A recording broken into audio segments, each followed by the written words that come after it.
This is Speak Earth. I'm Case Bradford. Thank you for tuning in to this episode with Bam Lionheart. Bam is the founder of Primal Movement, which is a natural movement methodology. I will have links down below so that you can check out everything Bam Lionheart has to offer through his own channels and through Primal Movement. It's an amazing way to reconnect with natural movement, to help realign the body, mind, and enjoy the way our bodies are meant to move for a lifetime. This podcast is brought to you by trees. Use the coupon code BRANCHES to save 80% off climbing a tree. There it is. That was it. That's it.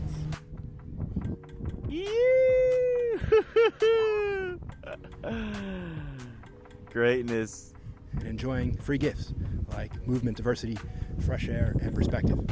We recorded this conversation atop this tree. If you are listening, I'll add a link down below so that you can see the tree. You can watch this conversation on YouTube or see how I climbed this tree. It was an amazing conversation. We actually spent the first 20 minutes talking about trees, something Bam and I both really love. We love trees. They are alive, conscious beings, and they have enriched our lives in so many ways. And we probably could have talked about trees for hours until a group of kids came and interrupted us and wanted to join in on the podcast and play with us. I left that part into the podcast because it was hilarious. We also talked about the power of community, how to build community, living nomadically, and a lot more. We're out here. Very unique. Really enjoyed connecting and collaborating with Bam. He is a movement genius and an amazing individual, and it's great to connect and collaborate with a similar soul, a kindred spirit. It's really very nourishing, and I appreciate you taking the time to tune in and listen to this conversation. I am deeply grateful, and without any more rambling and jambling from me, hope you enjoy this episode with Bam Lionheart. How are you? We're in a tree podcasting with the powerful Case, so I'm on top of the world right now. Stoked to be with you and in this tree. It's an amazing tree. We came here to the park to find a tree, and this one was just amazing. Thought it would be a little tricky to climb, but you showed me not at all. Yeah. Thank you, Great Sycamore, for hosting us on this epic podcast. What is your favorite kind of tree? My favorite kind of tree, it's going to be a cedar tree, you know. Yeah. Big cedar. The way that they grow, smell, but oftentimes they grow in kind of similar to this sycamore shape where they're yewy. They feel very inviting, but also like really big, ancient, and wise. The old cedar tree. What about you? Any tree that invites me to climb it is my favorite. Mm-hmm. A lot of trees are kind of tricky to climb, but the ones that are arranged in a way that just create this amazing opportunity to climb and be with it, those are my favorite. Yeah. When I was doing tree work, I had this intuitive feeling that trees want us to climb them. And I would do light pruning of a tree, like removing dead branches or twigs, or like things that are crossing that shouldn't be crossing, just like light pruning. And I always felt like I was like giving the tree like a back scratch. Like it was like finally like, oh, somebody is finally doing this. I really felt like, okay, like trees and humans have like a symbiotic kind of relationship. They provide so much for us: air, protection, shade, even, you know, living in them or around them. And in return, we take care of them. You know, we take care of the soil, and we take care of like making sure they're pruned. And there's a part of me that really believes that in places in the world where there are trees, that humans and trees should be like cohabitating really in a deep way. I agree. It's a bit of a misnomer to imagine our ancestors as cavemen. It's really a more accurate depiction to call us tree men. Yes, let's go.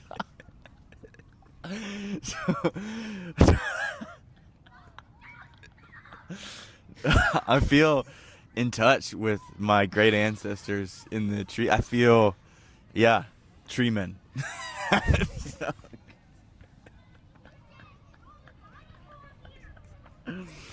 Nice. You think about foods like fruit or eggs even, those would have been traditionally acquired from brachiation, climbing up through trees, hanging, reaching. And that would have probably been the first foray into nutrient-dense food, high-quality food. We were for sure doing that for a long time before we even begin to think about hunting. Mm-hmm. Yeah. Even something that's really apparent but kind of went over my head was like eggs and chickens. And I had a pet chicken once, and she wasn't laying eggs. She was actually a street chicken, and I adopted her. And I was like, okay, I got to take care of this street chicken. And she was sleeping on like a windowsill, but it was kind of like at an angle. And then did some research and realized that chickens sleep perched and in high places because that's where they're the safest.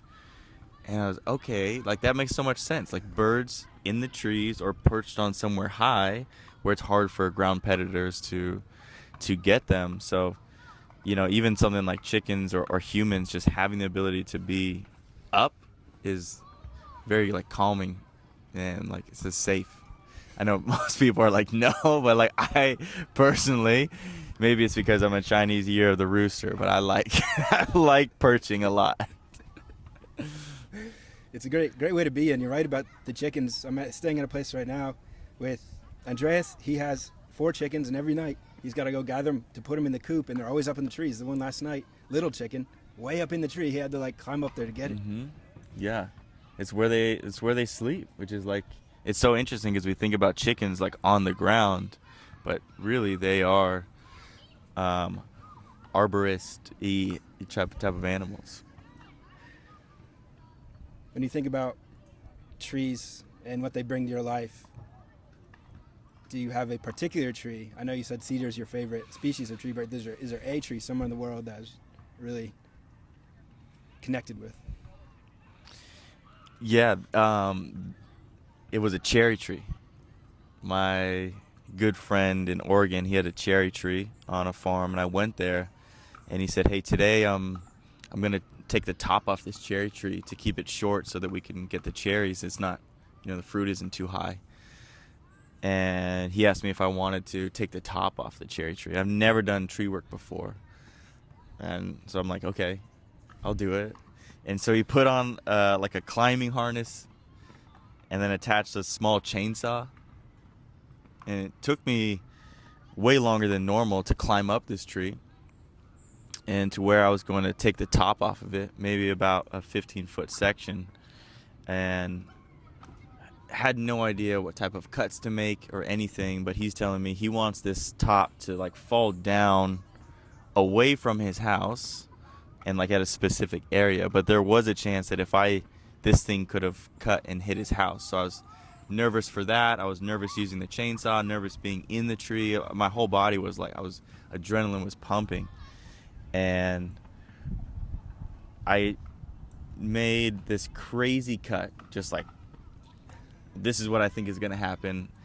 And when I cut it, the top started to fall, but there was a small section on the backside where the bark and the skin was still attached. So I started to watch this thing fall away from me, and I'm kind of like tied into the tree. And then as it was falling, it started to roll. And it started to roll and then come back towards me. And then it popped off of the skin. And then I had this like massive cherry log fly at me. And I had to do like a matrix, like I do like one of these things, and this big end of this cherry tree just scraped my left nip. Wow. And then smashed to the floor. There's like all this sound, and he's at the bottom. He's like, "Bam, are you okay?" And I was like up there like shaking, like I'm good actually. And all I had was this like small abrasion on my nip. I was of course shirtless and barefoot, and it was like really intense. I potentially could have lost my life. It could have been really bad, but it was such a thrill. And when I came down, he was exaggerating, but he was like, "Yeah, that's a $10,000 job that you just did." And I was like, $10,000? He's like, well, think about it. You could have broke my house. You almost died. He's like, tree work's kind of expensive. And from that experience, having so much fun and almost dying and the intensity, and then that little last piece of information, that was my doorway into actually doing tree work professionally, which really gave me an opportunity to climb so many trees, to understand trees on a very deep level. And so this cherry tree that I'll go back every year and prune it a little bit was like my my virgin cut that like almost took my life. And yeah, really strong relationship with that one. Amazing. And you still do this professionally here and there, but it's not your primary gig. No, just kind of do it every once in a while. I mostly like to do it for friends if they have trees, or like I like to do primal tree work, which is usually like shirtless, barefoot, and you've got just a handsaw, so no machines or anything, and you climb the tree without any ropes, and you're making cuts with just a handsaw. Like, how much can I do with just bare minimum? Get like really in touch with the tree. That's great. You're integrating work, training, and play sort of all into one practice there, and spiritual probably on some level. It's a huge workout, but at the same time, it's a service. It's a service to the homeowner. You know, it's a service to the tree. The tree's better off for it. You get an incredible workout. You're outside. You're doing all these wild, different movements that you could never replicate, even if you tried to think about them. And so it kind of just seems like the environment or the activity that just checks so many boxes. I have sometimes like a dream, or that would be a cool business, would be to do a movement-based tree cutting service and invite like a bunch of young men who want to work out a bunch and who also want to like learn a skill, and be like, we're gonna go tree cut in some crazy ways, but like really help them understand like the benefits of doing something like climbing trees. That'd be huge. It reminds me of a comedy sketch. I think it was done by a guy named Nathan Fielder, and he hired a bunch of guys who wanted to work out to help people move. He's like, this is a new workout class. It's like a moving company. You go and you help, and then he sold their service to somebody else who was like needed a mover, and he's making money in both directions. That's fantastic. And a few more boxes that we can check when we're training in trees come from the perspective of holistic health and vitality. We're breathing in all these amazing healing forces of nature from the tree, the phytoncides, the terpenes. We're getting negative ions from the tree, and you can't find anything like that. It's a really powerful regenerative force of nature that we can access every time we're near, in, or around trees. Mm-hmm. Yeah, it's there's also something to it. Like when you climb a tree, I feel like that's when you first meet and understand that tree. And one thing that I always was so amazed at when I was doing the tree work was on the ground, when you look at a tree, it looks a certain way, it has like a certain size to it, and almost always my eyes diminish like this actual size of the tree and like how big it is and like how much mass, but then when you start climbing it, and you start getting high, you're like, well, this is actually a massive piece of structure. And so you really start to like get this different perspective, and then when you come back down, when you look at the tree, you start to remember that. And so I found that in geographic areas where I have climbed the tree, I look at the terrain from a different perspective because I got up and I got down. That's so true. You see a tree and you think like that's a tree, and sometimes you see a tree and you think that's a beautiful tree. That's a really nice tree. Then when you get up in the tree, then you think this is a unique being. Hey, what y'all doing? Running away from the girls. Y'all want to climb this tree? No, we outnumbered. From the girls? Look out, at least we have weapons. It's very important to have weapons when running away from girls. Protection. What is that? This is a microphone.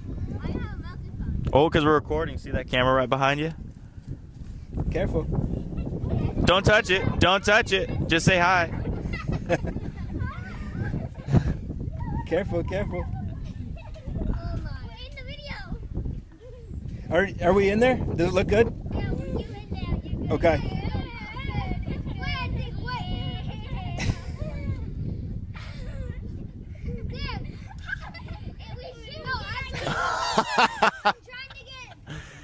It's good. It's all right. It was good the way it was. Is it recording? Is it red? It, yeah. Did What's you your- zoom in on it? What's your name? You can see you guys perfect. What's your name? I'm Leo. This is Bowie. He's Leon. Julian. He's Keanu. Are y'all brothers? No, but we're friends. He does the ramming. Yeah, I do the cheating. He does the smacking. He does the throwing. All right. We all have sisters. Well, Keanu has a brother. Keanu has a brother. Okay. I have a brother. And I have a sister who's in fourth grade. Well, we are doing a podcast right now, so thanks for joining us, but we're got to get back to our conversation. It's really important. Bye, everybody. Wait, could you please help me with one thing? Would you mind zooming it out just a little bit? Only because I have to edit it afterwards. This is a documentary or something. That's right. Is it still recording? Yeah. Thank you. Bye. Enjoy. Have fun. You too. Why is your podcast so long? We have a lot to say. How long have you been recording for? What does the time say? It says 20 minutes and 4 seconds. Perfect. 5 seconds. 6 seconds. 7 seconds. Okay. Thank you.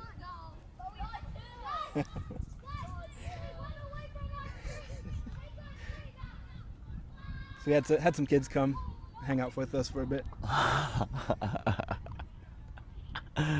What do you think about that? That's fascinating. Yeah. Really interesting.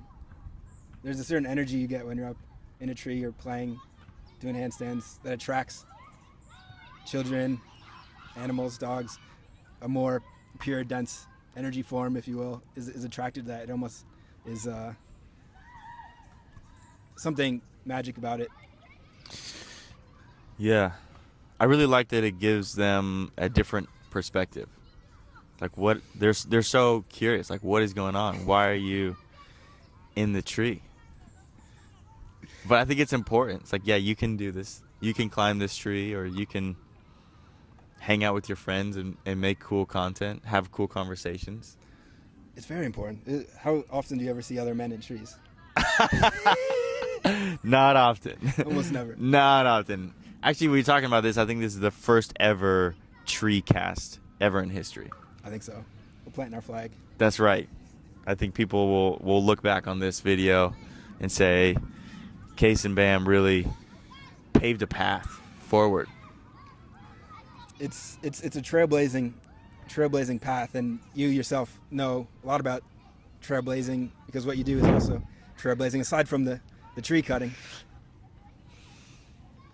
It's one of my favorite things is to blaze trails.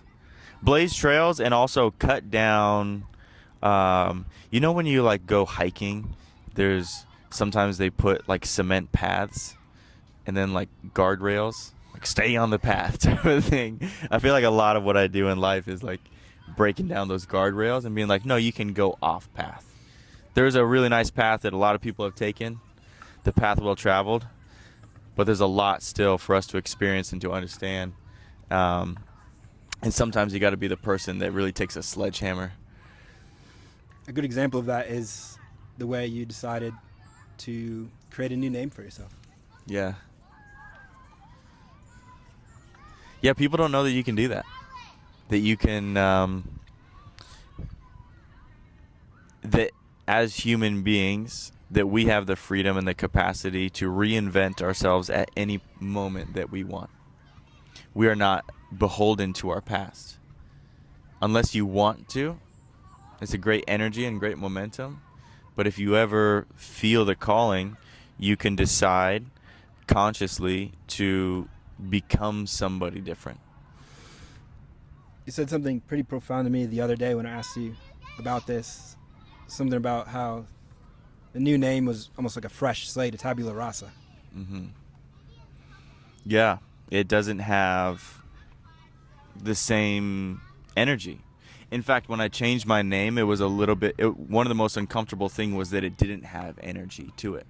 It had a sound, maybe an affiliation of like meaning to it, but I was conscious that I had to actively input my own energy into that name. Most of the names that we have, that we are given from birth, are associated with a lot of different energies that our parents, our friends put into it, how they address that name, the sounds that they do, what that name means to us from like an identity and ego standpoint. So there's all of that wrapped up, that energy or that subconscious attachment in that name. And so when you start taking upon a new name or even a nickname, there's a different way that maybe, let's just say, your nervous system relates to that, which is really cool, because in that newness, then just like the path, you're like, I'm somewhere else. I'm kind of in the wilderness right now, and I've got to carve a new path, which is both a lot of work. It can be daunting because you're in the unknown, but there's unlimited potential.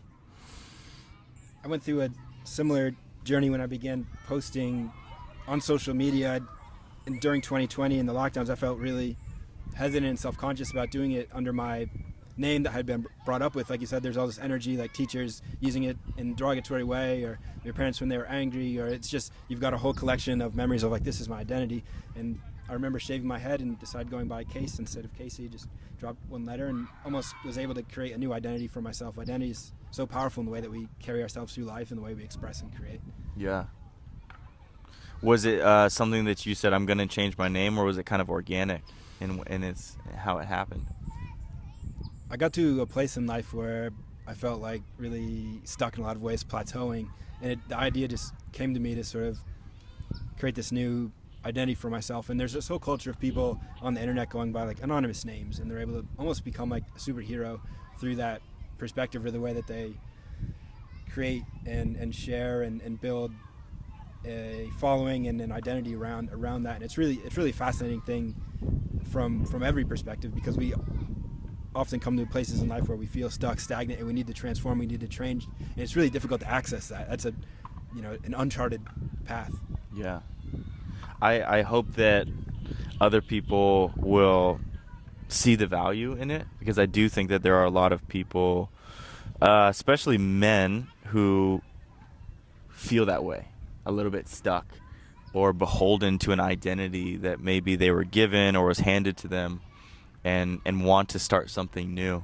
You don't have to necessarily change your name, but things like how people address you or your identity, those we do have so much more options to adapt and to make little changes that can resonate with where we are in that moment in our life. And I know that Native Americans and different indigenous cultures will have different names in different parts of their life that will kind of reflect how they serve their tribe or their community, or maybe a very important event that kind of like established them like for that time. So I think it's almost more natural as a human to have different names or different nicknames that kind of reflect that type of aspect, but holding on to one name throughout your entire life seems it seems like the normal, but it seems actually a little bit extreme to me. Yeah, it would be the kind of thing where I would feel like you would be stuck in some ways, or at least cemented into who you are and who you have been. And most people, I feel like, just kind of ride that out and feel somewhat stuck or trapped in a lot of ways. Right. Trapped by so many different things. What do you think is the number one thing that people feel trapped by? Stagnation is got to be the number one. Just lack of movement within the body mind, and that leads to so much of a feeling of imprisonment, because which is almost always the chair. The chair is a prison for a lot of people. And do you feel, because there was a moment where you felt stagnation, and now you're moving so much, and even from when I first met you into now, I can see, similar to me, that you're always in movement. You're aware of your body. I mean, I think I watched you go outside and do like a really impeccable hip hinge to like grab something, but I could tell that you were feeling your hinge as you were grabbing that thing, which is very rare for people to be so embodied. Talk to me a little bit about case, stagnation, and movement. What did that do for you? I want to know a little bit about that. I remember growing up and being depressed and just thinking that was like the natural, that's just me, that's just look around, pretty much everyone is feeling that. And then as I've grown older and learned more about life and reality, you come to realize, of course, I was depressed. I was stuck in a chair all day, forced to pay attention to things that I didn't care about under these harsh lights, fed this garbage food, and had to wake up early before you're sleeping. Like the school system drags us all through the glass, and by the time we get out of it, we're all broken in some way, and that's part of it. A lot of people get broken in other ways through things that I don't even really want to go down, but everyone knows people who have suffered in those ways. And when you get to a place where you're full of all that dark energy, you can succumb to it, or you can figure out a way to move through it. And that language that I just used, move through it, isn't an accident. It's there because we literally move ourselves, and our fascia and our muscles and our energy filters these stuck emotions, these stagnant energies through us, and our body mind is able to access a state of flow on a literal and a metaphorical level, and then we're able to feel more free and more light and more ourselves. And just having that baseline understanding of my body as also my mind, my body mind being in motion, and the power that comes with that is ultimately the most empowering idea in the world to me. Yeah. I was always a mover, like as a kid, climbing trees and barefoot and running around. And so I didn't really have a time where I wasn't moving, so to speak. But it sounds like you had a period where there wasn't so much movement in your life. Is that true?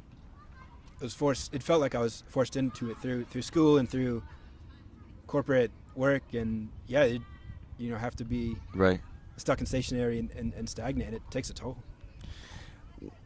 A lot of clients that I work with, or people that I talk to on this movement journey, as like somebody who's an advocate for movement and people's physical health, is when somebody is like stagnant, it's like their body's in the mud, in this like really thick molasses, and they see like us climbing trees or handstands or like running, and they're like, wow, but I feel like I'm so far away from that, and like their movement is like really tiny, or they only have like a little bit of energy, or they just don't have that capacity, like, and they want to express that. But a lot of times it's like, where do I start? Or how do I get those engines turning to where like I'm no longer like stuck in the mud, but I do have this freedom. Have you experienced that in your life? And what would you say to somebody who's like really wants to move, maybe feeling that depression in their physical tissue, maybe in their mind, but is kind of struggling where to start, and also feels like I'm doing something that's like so tiny it doesn't really even matter? I'd first dispel this first myth that small movements don't matter. And I think that maybe comes from a perception of fitness through the lens of like calories. Like, are you burning? Is this burning calories? Which is actually the only reason I moved. The only reason I climbed this tree was because, I had to burn an extra few calories. But you can go home and eat more junk food now. That's the that's the ultimate aim. I think what I would suggest is to be open on an experiential level to going outside somewhere, open grass or near a tree, taking your shoes off to be connected to the earth, and just feel the way that feels with your feet on the earth. Take your shirt off if you can, feel the sunshine on your skin, and then without judgment, just allow your body to move however it wants to move. You might just be swaying back and forth. You might be moving your neck in circles, you might find, oh my God, that feels so good.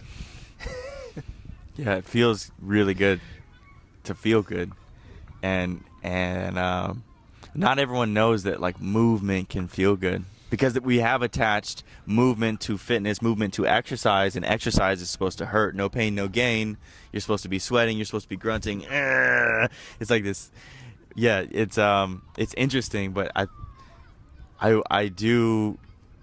one of my favorite experiences was working with somebody, and maybe we start moving a little bit, and then all of a sudden they have that like, they're just moving things real slow, and they're like breathing, and I'm like, oh, I gotta step back, and I can just watch that somebody is now in this flow state of like moving very softly because it just feels so good to themselves. Yeah, one of my favorite seeds to plant, and to watch someone do that for the first time, maybe like since they were a kid, is like, that is such a cool thing to witness. It's powerful. It's magic. And while we're on the topic, I'd like to hear just an overview for everyone listening and watching who don't know what you do. Could you describe a little bit more about that?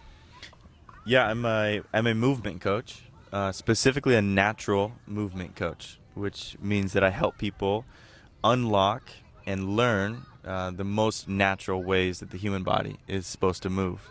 Everything from standing, walking, sitting, squatting down to the ground, hinging, the basic movements that all humans do.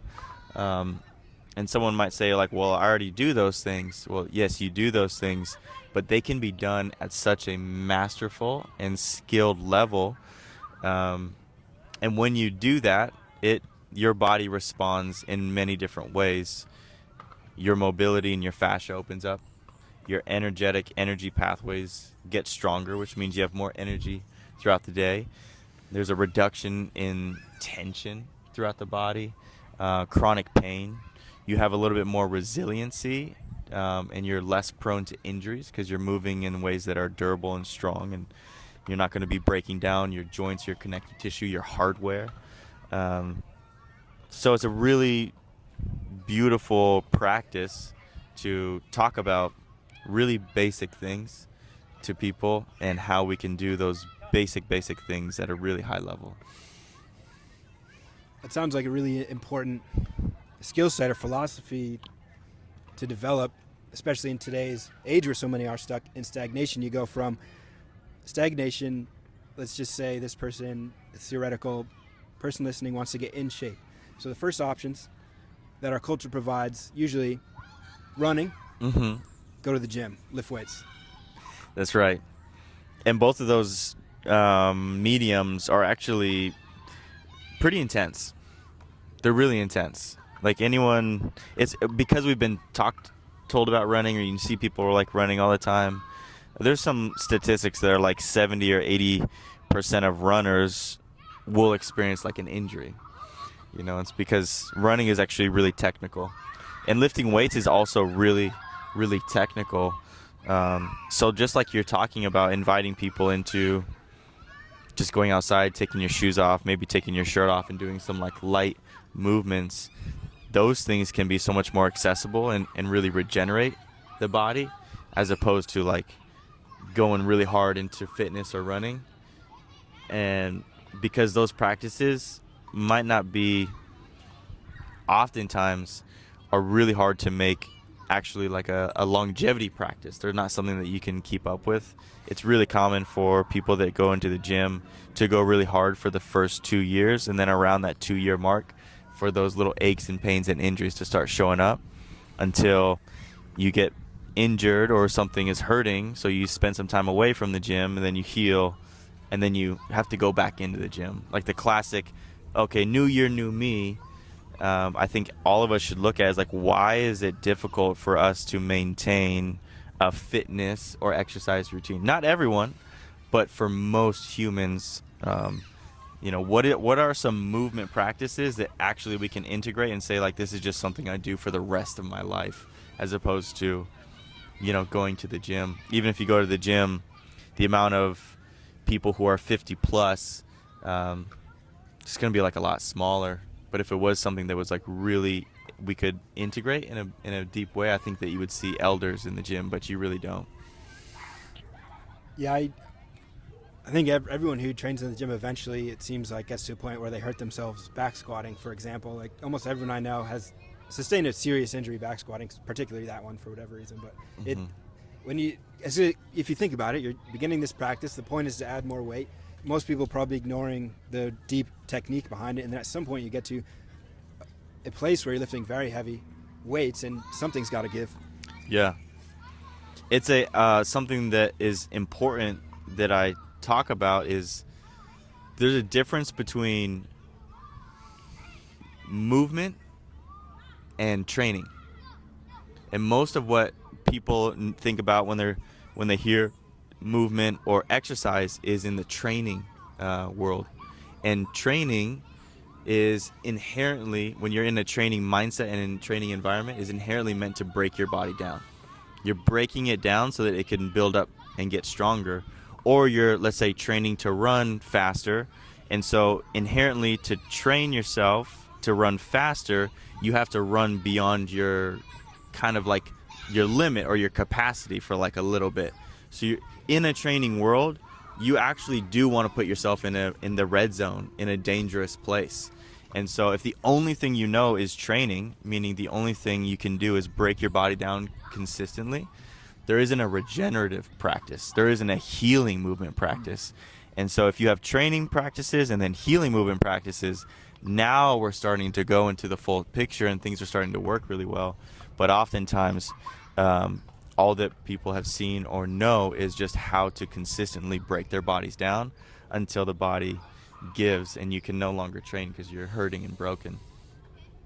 And even when you think about the discipline or the commitment needed to be able to train hard consistently and not get to a point where you're breaking it down, but not too much to where you get an injury, the amount of like hydration you need and protein you need to nourish yourself, and all these factors that alone, if you were a professional athlete, it would be difficult to juggle all that.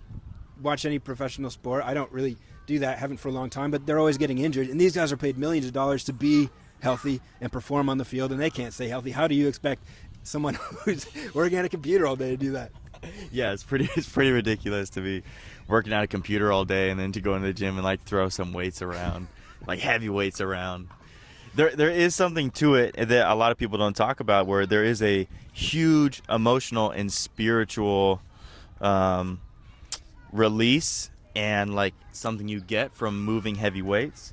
But most of the time, consistent heavy weights that are progressively overloaded without a regenerative practice, without really understanding technique, are going to do more damage to your physical body than they are like healing and helping. And there's another layer to this. I'd say the deeper layer driving most of us to engage in training is to be attractive to the opposite sex and to look a certain way that culture portrays as this is what a man is supposed to look like, for example. Or a woman, you have to be like these really unreachable standards that are set by the media, which is only going to get worse as AI gets better. So a lot of people are being driven by these less than healthy intentions to force themselves into the gym to look a certain way because they think they need that in order to find love, which is honestly quite tragic. And I don't know if there's any reversing that on any level, but I guess I'm more so curious of your thoughts about that concept in general and how that has played out in your life. Yeah. The first thing for this conversation of really caring about your aesthetics and making that the primary drive for why you exercise or go to the gym, number one, what I would say is it's very okay to want to look a certain way or to look yourself in the mirror and want to enjoy what you're seeing, or go to the beach and be in your bathing suit and feel very comfortable. It's very okay. And however, we have to be so honest with ourselves. And honesty looks like, for instance, with males, is like going into the gym and I'm lifting weights. And you ask them, why are you lifting weights? Well, I want to be strong. And then if you ask a few questions, why do you want to be strong? Why are we doing this? And you get down to it's actually more about your aesthetics. it's more about looking a certain way, then being strong or being able to run or feeling a certain way in your body. If the main driver for why you're exercising is aesthetics, the best thing you can do is be as blunt and as clear as that is possible. I am going into the gym, or I'm going to go do this movement because I want the benefit of looking a certain way. When you do that and you make your intentions really clear, then you're going to engage in exercises in a different way, because what you want and what the gym is going to give you is a really good thing. For instance, if your main driver for going to the gym is looking a certain way, powerlifting is actually not something that's really going to be extremely beneficial to you. Something like light resistance training, bodybuilding workouts, lower weights, higher volumes, that's going to make more of a hypertrophy change to your body and could save you a lot of wear and tear, because you think that you need to go lift the craziest weights in order to look a certain way, when in fact that's not true. The amount of muscle gains that I can get with a 15-pound dumbbell is actually really funny, you know, after being somebody who was a competitive Olympic weightlifter. So if it's about aesthetics, you want what you're doing in the gym to match your intention, and to get really clear about that, and not to have mixed intentions. I want to be strong. I want to be an athlete. I want to look a certain way. That's when you start to ask way too much of one environment to give you one thing. And so it's okay to want to look a certain way, but then, you know, as you start to ask yourselves, how can I make this happen if this is something that's really important to me? And I think that honesty gives way for deeper conversations about lifestyle, diet, what you're eating. Is your movement practice something that you can sustain? Like, do you have to go train twice a day for many hours just to look a certain way? Well, like, can you really sustain that through your entire life? Or like, if I care about my aesthetics, is there a way that I can move to where I naturally have that aesthetic and I can maintain that all the way into my later years of life? These are really healthy questions that we can start to ask ourselves if we are willing to start with brutal honesty. It's a great perspective and something worth thinking about deeply as one engages in training practice. And another perspective that comes to mind is, if you are so focused on the way that you look to attract someone who's also going to be in that scenario focused on the way you look, is that the healthiest manifestation of a relationship that you're looking for? Probably not. Probably not. Probably not. Yeah. Probably not. But, you know, then I think too, like, from that place of honesty, you can say, like, okay, I want to look a certain way. And then again, why do you want to look a certain way? Well, because I want other people to respect me, or I want the opposite sex to be attracted to me, or I want to feel love, or I want to like myself. Now we're actually getting further away from what it is you're doing and more about how do you want to feel. And when you can deeply connect yourself with that, like, I want to love my body and how it feels, then when you have that North Star, you go into the gym and you do whatever and you leave, and then you can say, I just did a crazy workout. Do I love myself more? Do I like how I feel more? And then I think that feedback will start to slowly navigate you into some places and some activities that are way more in line with what you really, really want. Some of these deeper things: acceptance, love, respect, confidence. Confidence is a huge one as well. And for me, that always came through martial arts practice, more so than it came through looking a certain way. And by the way, I trained in a gym for a long time. It didn't really work for me. And then when I left the gym, training outside in nature, not really lifting any weights heavier than my own body weight in 60 pounds, then my body began to look much better. So you definitely no requirement to train in a gym and lift weights. And from a standpoint of like connecting with yourself engaging in a self-love practice and being confident, there might be better ways than going to a gym and forcing yourself to lift weights if it's not something you authentically enjoy. Yes. Yeah, and I would actually say 100%. And if you're somebody who wants confidence or wants maybe to cultivate more self-love, I think the best thing that you can do is to actually find people in your local environment, in your community, or even online now, who do embody that, and ask them, what did you do? What were the really big things? Because most likely, actually 100%, you and I are living examples of this. We went down many different paths, and some of these paths served us, and some of these paths were dead ends. And so if somebody came to us with questions, we would say, that path is a dead end, that path is a dead end, but over here, there's so many fruits for you, and please go in this direction. And so, yeah, if you're somebody that's looking for all that good stuff, then I would reach out to somebody who's just been down the road a little bit longer than you. It's great advice. The wisdom doesn't come easy, comes through usually suffering, and being able to access that from others is such a powerful shortcut and way to up-level quality of life from someone else's direct experiences. That's why I love creating and sharing podcasts, listening to them, because I can dive into a dialogue with you, and this can unfold in an organic way, and I can learn from you, and everyone listening, watching can learn from your experience as well. Yeah, it's great to be able to share and to open up. Yeah, and it's cool that you said about martial arts. I would not look, move, or be the person I am without a deep practice of martial arts. You trained to fight professionally for a while, right? I thought that I was like pretty steadfast on I wanted to be a professional fighter. I never went professional. I only stayed in the amateur world. But yeah, from about age 15 to 22, that was my focus, my singular focus.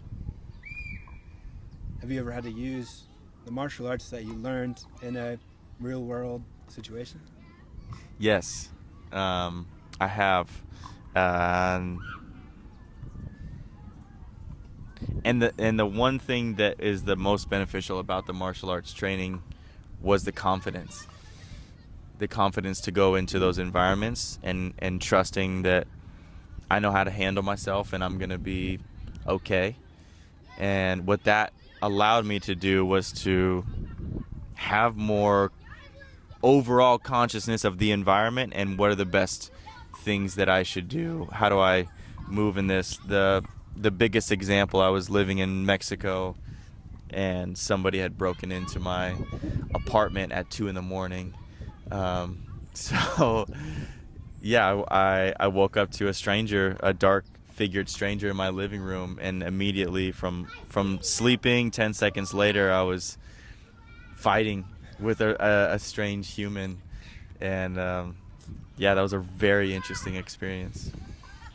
I remember you telling me this story at a workshop you hosted last year, I believe, up at Erasmus's place in Topanga, and we were doing some martial arts training called BAM fighting that you created. And I remember that story. It's very crazy. It was a bit of a long drawn out combat situation that came out of nowhere. Yeah, I learned so much from that interaction. And two things were like the biggest lessons. The first lesson was that when I was training martial arts, I was not training my eyes properly. I was training with my eyes very fixed on like somebody's center sternum and like kind of like horse blinders on, because in a martial arts setting it's very safe. It's you and one other person and nobody else is going to jump in. There's a ref or there's like an environment, so it's a very actually safe environment, martial arts. So that allows your eyes to be very fixed on one singular person, as opposed to like holding wide eyes and seeing your entire environment. And so because of that, I remember reflecting back that I never really looked at this whole person. I kind of just saw the torso and the head like I would when I was fighting and just was swinging at somebody. But I was like, man, I couldn't even see, did this person have a knife? Did they have a gun? And so now when I train martial arts, I really try to almost like pull my head back and see the entire person as well as the surrounding environment as much as I can. And so that while I'm training technique, that my visual field is where I want it to be if I ever find myself in that situation again. And when you were in Mexico, this is part of your nomadic lifestyle that you've been doing for 3 years now? Yeah, in and out for 3 years now. Yeah, but pretty hardcore for the last almost 2 years. What are your thoughts on it now at this point versus when you started out? The nomadic lifestyle it's almost like when people talk about time. Time is just flying. The days are just like kind of mixing together. 1 year bleeds into the next. That's happening with my geographical awareness.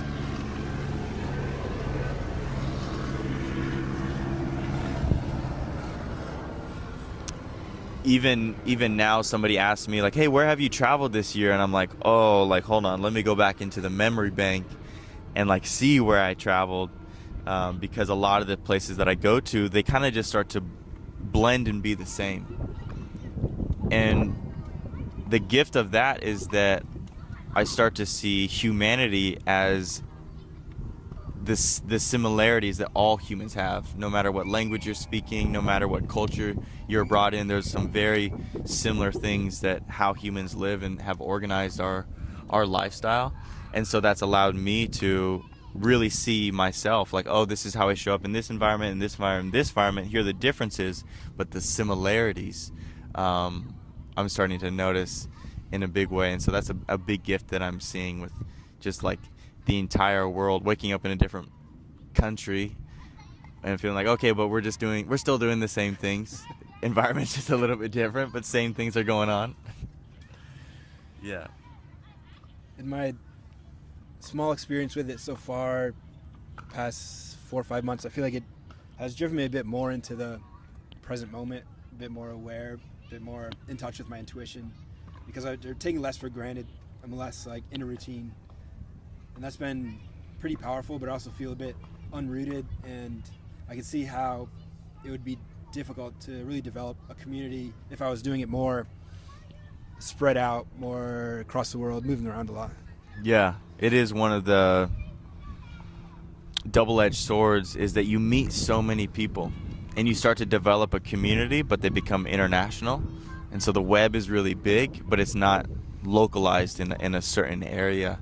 And so you don't get the that personal touch or that like to really develop relationships with your community on like a very deep level, rooted level type of thing. So I'm very grateful for the international online community that I'm getting to create and connect people, but I am looking forward to the other side of this, to be rooted in one, maybe two spots, and to start to develop that really like that analog, that person to person. I can look at you in the eyes and like, oh, we've trained before and we're continuing to train and support each other as we're, living our lifestyles. How do you think that plays out? Do you think you find an area that really just like calls you in, speaks to you, or do you think you maybe find a person that has so much gravity and attraction that you then decide, okay, let's settle in, start a family, that sort of way? I think the way that I've lived my life and the way I've gone about it is through activities and hobbies. Like right now, most of the places I go to have great surfing. And I don't really want to go to a place if there isn't access to the ocean immediately and good surfing. And so because that brings me a lot of joy and it fits into my lifestyle, then I start to find other people that resonate with that. And so I think it's really helpful for me, maybe other people, to anchor your life or your lifestyle around things that you really love or enjoy. And I've never been someone who's like, I just love, like, let's say, for instance, I just love LA and I'm just going to be in LA just because I love it. Like, there's so many places I love, but I'm always like, well, if I'm in this place, does it have access to the things I love? Jiu-jitsu, martial arts, surfing, nature, environments, things like that. And so I feel like the activities I resonate with, other people resonate with those, and then usually it's really easy to resonate with those people as well.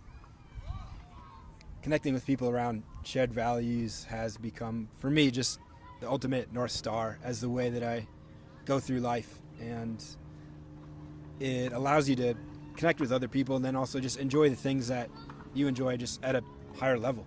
Yeah. Yeah, I've watched from a distance you hold that container and invite people into your community. What seems like a very simple and organic approach. Not like, here's this thing and come in and pay me $10 and here's your membership, here's a t-shirt. It's just like, we're moving on the beach, we're meeting up and we're doing this. It feels it's actually really inspiring to watch. So tell me about your process and why you're doing it necessarily, or maybe like, do you think about how is this like a conscious way, because you hold a very potent container that allows for a lot of movement. I see people rally around you as a leader, as someone doing that. So tell me about how, why, or like give me some of the insights into that, because it's very rare to find someone like you who's doing it. I created Movement Meetup as a project because I had people I was connecting with in the area who wanted to join me in what I was doing, which was like I was sharing a lot of videos online of me training outside, and then trying to minimize my time on technology, so I couldn't be texting all these people separately. So eventually created a group chat and created a concept, this idea called Movement Meetup, where we could all meet at a place at a certain time, and if you want to come. If you want to bring people, and we'll just play. We'll figure out what to do. It's open structure. I didn't want to charge anyone anything, because that changes. The second you have a financial interaction, it changes everything. So that was the concept, and that's really grown. It got to a point where it has growing organically. Like other people are adding them in. When I left LA for a few months, it was still going on. I'd love to build this out and create it in other areas. That part has been slow, but I think if I really dedicated a lot of energy to it, it could happen. But this came around a realization of the power of community and of co-creating and of finding people with shared values, because I was lonely for a very long time in my 20s. Just couldn't find anyone who thought like me, or at least I thought I couldn't. I was very shy, very reserved. And then when I started finally having the courage to create online, which we kind of talked through a little bit, started finding other people that way. But it was also during COVID lockdowns when a lot of world was changing around that time. So it's been an interesting process or practice. But if anyone is watching and wants to join us in LA, please reach out to me. Or if you want to start this in your area, I can tell you how to do it. It's very simple and easy. But these kinds of things I believe are really what we need to begin to get back to a place of vitality, to be more rooted to what gives us nourishment. I want to be able to go to the park and see other people climbing in trees. I want to see people playing barefoot soccer. I want to see them sparring with each other. And so far it is very rare to see that.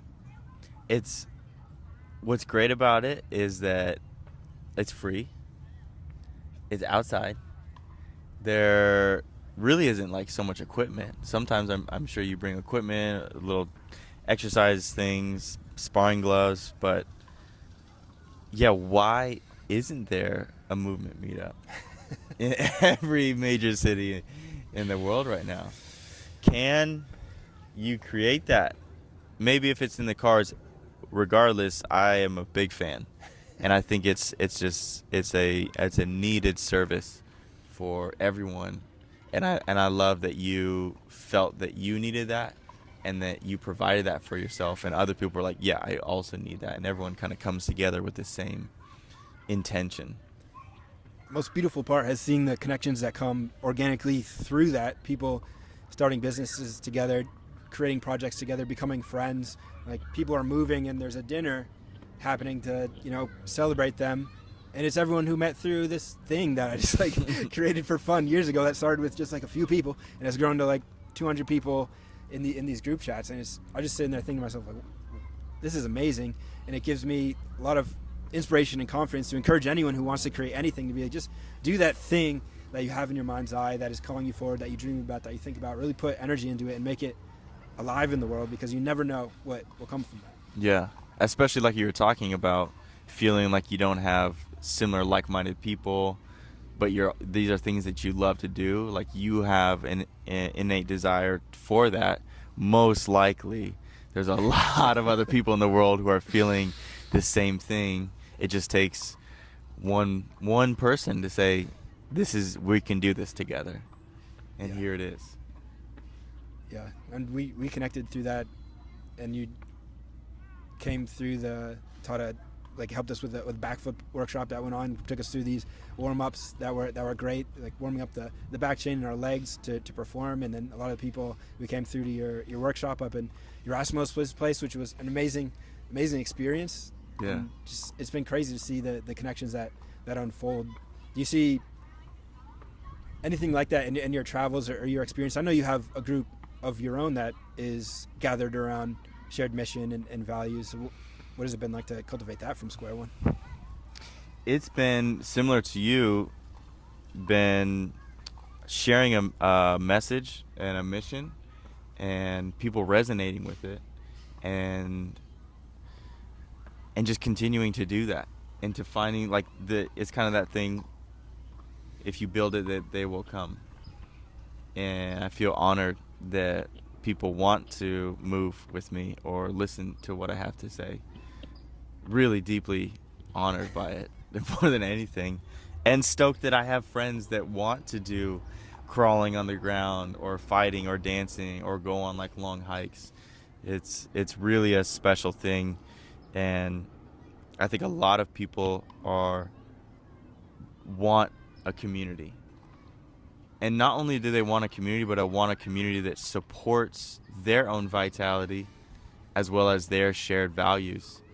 And two things: number one, it's out there for you, and number two, if it's not out there for you, you go make that.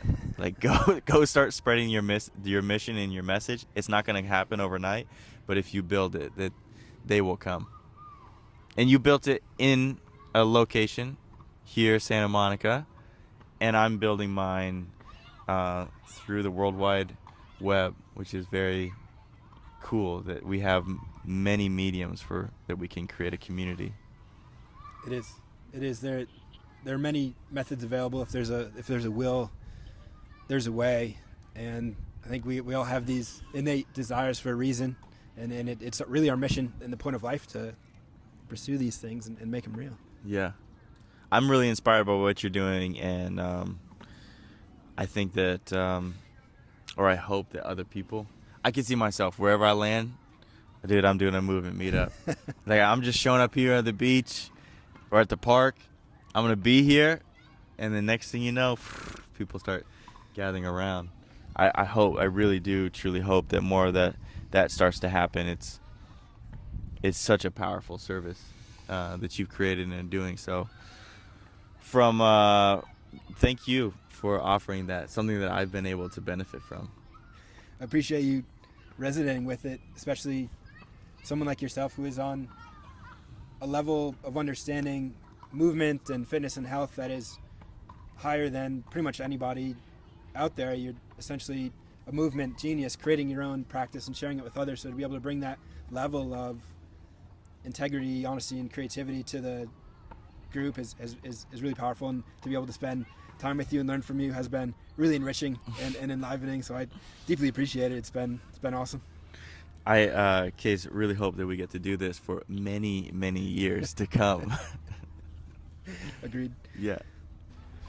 Well, I feel like this is a great place to conclude. We'll just have to find a way to get out of this tree. That'll be the fun part.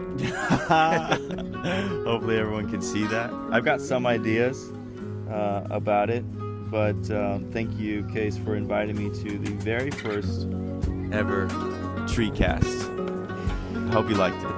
And Lionheart. Thank you. You!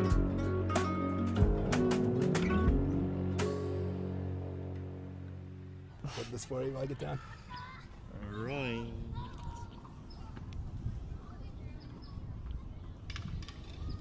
Sometimes when I was scared doing tree climbing, I would just go into worm mode, just like slugging on a tree.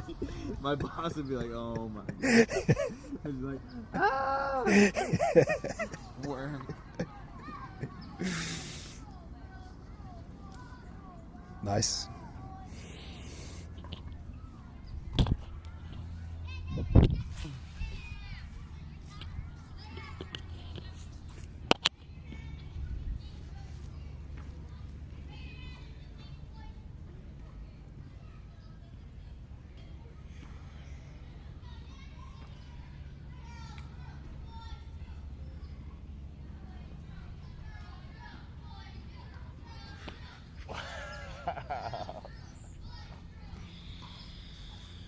Dude, I think it's gonna be pretty epic.